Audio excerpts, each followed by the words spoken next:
Yo, it's Guido coming at you with a tactics talk. Good morning. I've got my fruity cup today. Hey, can we talk about having fun? Can we? And delicious coffee. This is supposed to be fun. Don't we need a little bit of fun in today's day and age? In these dark times that are pressing down on our psyche and our souls. Anyway, do you sometimes feel like you're not even allowed to laugh? It's like things are so bad, man. I can't. There's no humor. The world has gone to gray.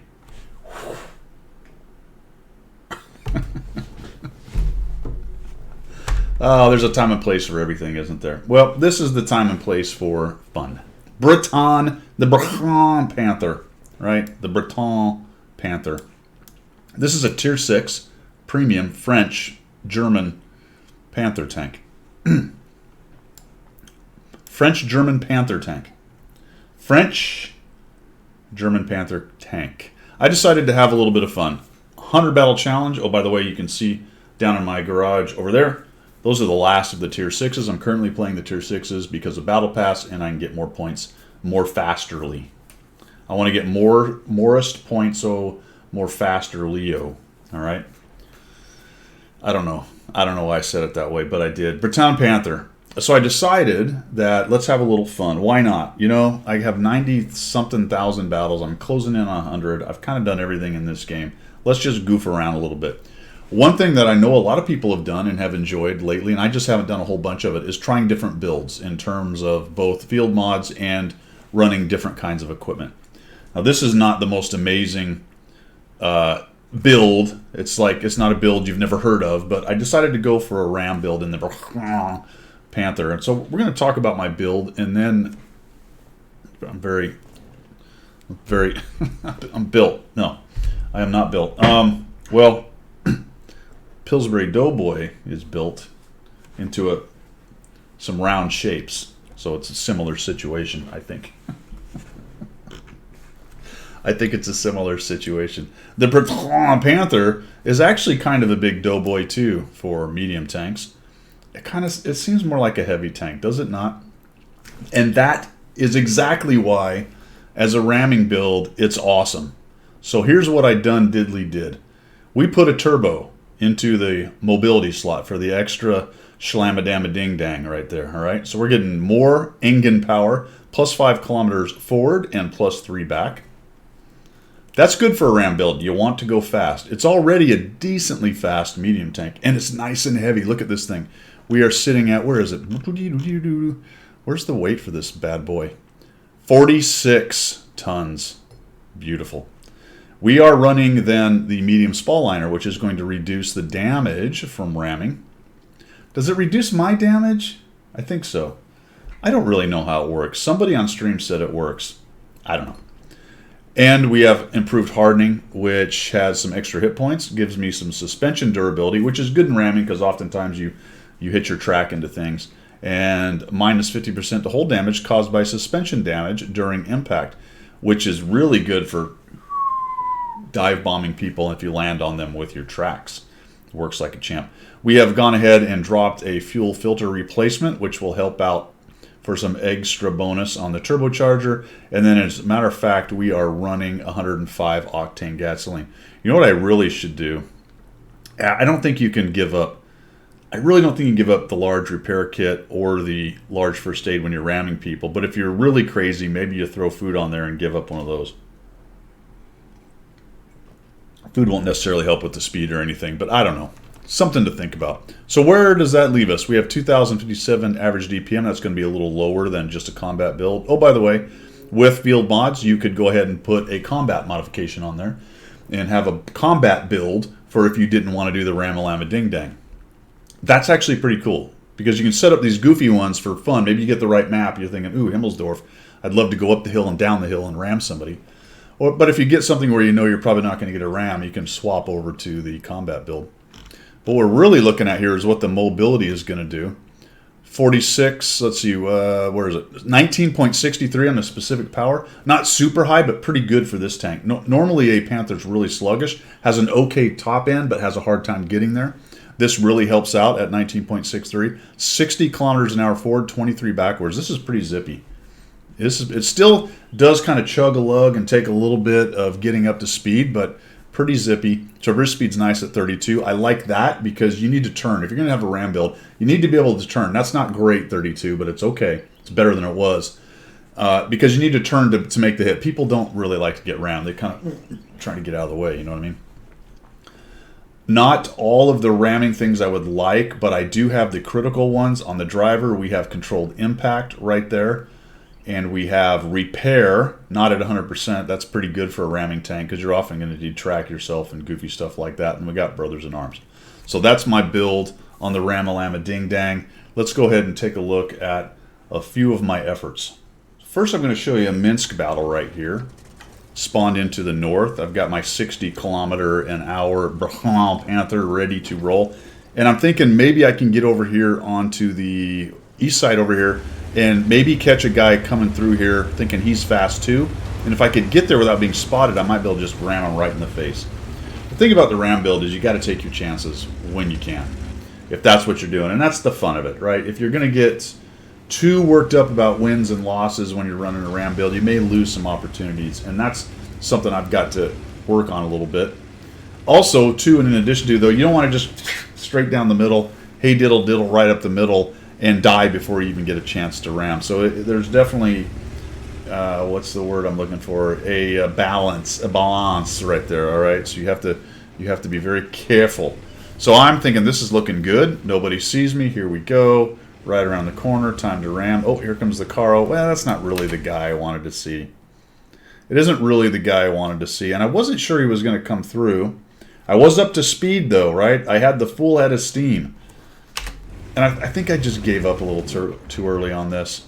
He kind of hangs out there for a bit, and then he comes in. I'm thinking, well, okay, I'll just have to take him straight on. Reloads pretty well. He actually hits me there. That's a bummer. I sort of was hoping, based on him moving, that he wouldn't hit me. The Pollack took some big hits, and so I'm going to have to get some damage in here while I have a chance. Little shot off of his angled armor. I eat another one. That's a bummer, so he just can't... He can't not pin me. Trying to track him doesn't work. Trying to get out of there. Pollack is sitting there staring at that guy. Another opportunity for a ram. I probably should have gone right in on him right here. But we'll use that nice speed. Can't quite get away though. I think I eat another shot here. Yep. Bummer. And not quite did. Now I'm trying for the reverse ram, but he dies anyway. Okay. So one thing about a build like this is you do have to be careful in terms of taking your chances. And I'm a little bit frustrated with that. A little later, 5 minutes later, I find one of the last two tanks, the 122-44 is over that away, and I'm thinking, oh, this is looking good. I'm just going to come up here, take some shots. What I really should have done is just gone up over top to begin with. I don't really know why I went this way. I sort of took the shot, and then I went, well, this is not very smart, and he's shooting HE, and we try to come up here, and we just don't have the juice. So he gets stuck. Kind of a lost opportunity. I could have easily come around the corner, right down that hill, and just rammed that dude. But we get a shot there. Super Hellcat's trying to help me. I'll come up this way. He actually does me a solid later on. It's a good thing this guy's shooting HE. And so I'm thinking, well, what's better than a ram? What's better than a ram? Well, a dive bomb, of course, is better than a ram. Now I've got 357 hit points. He's got 533. Let's see what happens here. Ooh, a bit on the side, and he actually dies to the Super Hellcat. So I took 200, and I did 331, which is pretty good. And now I'm about to wreck it here. Better check myself before I wreck myself. I am upside down. Check out Mr. Super Hellcat, my friend, my buddy. Name is Papa Guppy. Look at that. Look at that. Teamwork makes the dream work. My friend, Papa Guppy. Thank you very little. Another thing about this tank, as I said, is it's nice and fast. Watch how it just kind of comes up the little hill there. We're looking for the Sioux 122-44. Super Hellcat and I working together. Brothers from another mother.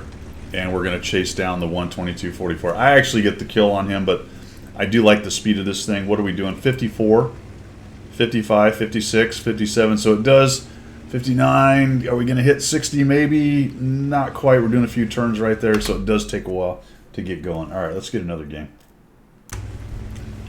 Man, fellas, this one looked really promising. I'm top tier in a 2-tier battle. I got a bunch of tier 5s around, relatively low hit points, and some TDs to ram. I'm really thinking that this is... I'm going to get a couple rams out of this one. But the first thing I need to do is set the stage. I need to try to make sure that the team has the hit point advantage before I start flailing around and trying to ram people. If I can get an early one, great, but that's not really built for... This map is not really built for that, especially if I'm going to go over here and fight in the factories. And I felt like I kind of needed to because I'm sort of the heavy other than the Churchill at the top of this team. So I'll come over here and do that heavy thing. There were probably some pretty good opportunities over on the 1-2 line. Based on what I'm seeing, it looks like I could have just zinged in there and done some damage. But as I've noted, a lot of times when you try to do that, say you go raging down the 0 column right there, north to south, or south to north, you may actually end up getting shredded and out of the game really fast. So I don't want to throw games trying to do the ram unless I really have a juicy one. Maybe I would do that if it was a great ram. But for this one, I'm going to be a little more careful, and I'll look for those opportunities later. So we've got the M6. He hits pretty hard. I don't really want to trade poorly with him. That's for 240. I'm only doing, what, 135 or some such thing right here. So I'm going to be a little more wily. See if we can find out where this guy is. I also know my turret's pretty tall, and I have the little tumor on there. So more than likely, he might be able to snipe a shot on me. Then I'm looking at the T1 going, is he actually around the edge? No, not quite. If the T1 pushes out a little bit in echelon, or makes a move like it looks like he's trying, I might be able to sneak a shot on him. There we go. So I can shoot him without exposing myself to the M6. Then he makes a runner. I try to track him in the rear track, and no. Why would I? There's what I was looking at right there. He can get to my hatch. So I make a bit of a hasty shot there. He reloads a little faster than I would like. And now he makes a runner, so that gives me an opportunity to shoot him. He's coming in. We bounce. We are spamming the APCR. Yes, sir, Bob. He misses. Good. When he's moving, his dispersion is wider. There's an example of it actually working out for me. Sneak another one in his lower hole. Sturv is just sitting there. I'm thinking, well, I don't know if he's forgotten about this guy or doesn't know about him or what, but holy cow. I love it. Now, I think if I'd have been thinking, and I wasn't, I'm telling you, I wasn't, I'd have just rammed him. Opportunity lost. You might be sensing a bit of a theme with this video here because it has a lot to do with opportunities lost. I think some of it is also, too, habit patterns. Talked about it on stream a bit with other things, particularly my penchant to hit 4 then 3 and to shoot HE into people because I was trying to fix a track even though I'm running a large kit and don't need to do that. Habit patterns. So the habit pattern is to kind of stay away from tanks, not get close. So I like flying formation the first few times. Now I'm thinking, oh, I'm going to get around now. This is going to work. Nope. Nope. I probably should have held off my shot. Another opportunity potentially lost right there. And we're starting to win by quite a bit. And I'm thinking, all right, all the rams, you little... That was the Hellcat way up there. All the rams are going to be over on the east side. All the rams are going to be over on the east side. So here we are, 1,500 damage, 2 kills, no Ramalama ding-dangs. I did see, I think it turns out to be the 3485M. He's pushing down towards our cap. They have a lot of campers, so I think I'm going to flex back here and we'll try to take this guy out. I don't want them to get some kind of fast cap. It's still a fairly even game. We're winning fairly handily at 1,400 hit points above. From what I can see anyway, that's not purely accurate because there can be stuff going on outside of your draw range that you don't know anything about. And we'll head on this way. So we're looking for the 3485, and I think maybe another missed opportunity here. He has 810, I've got 644.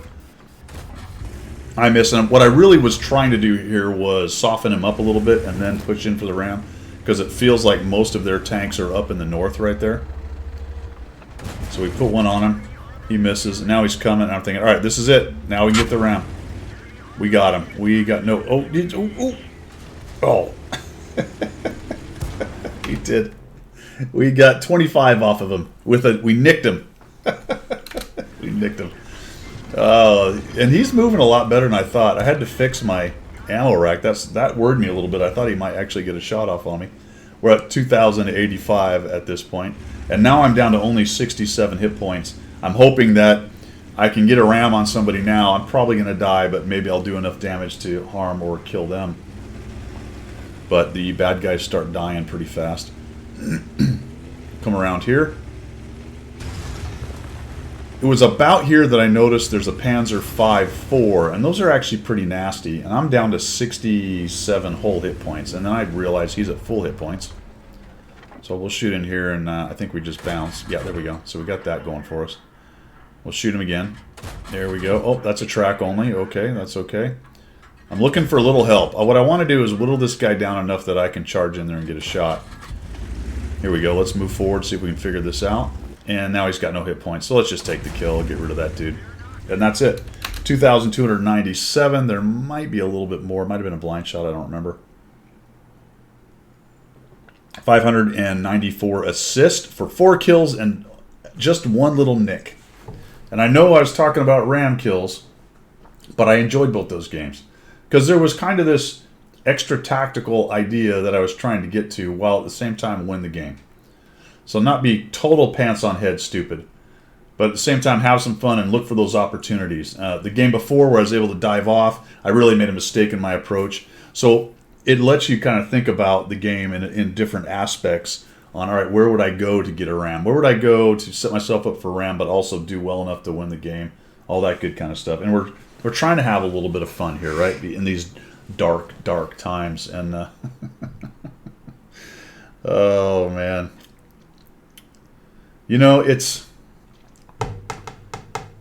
What is it? What is it, folks? I mean, what is it? Are we not... We can't have fun? We can't laugh? It's just everything's dark and miserable? Yeah, for some people, probably. For some people, probably. But not for us sitting over here. No, not in our comfy chairs and whatever. So try to enjoy yourself a little bit out there. You know what I mean? Don't get so down like everything is doomed and everything sucks, because that's not true. It isn't true until it is. It isn't true until it is. So there you go. That's my little release, trying to have some fun right there. Let me know what you think down below in the comments. That's all I've got. We will see ya.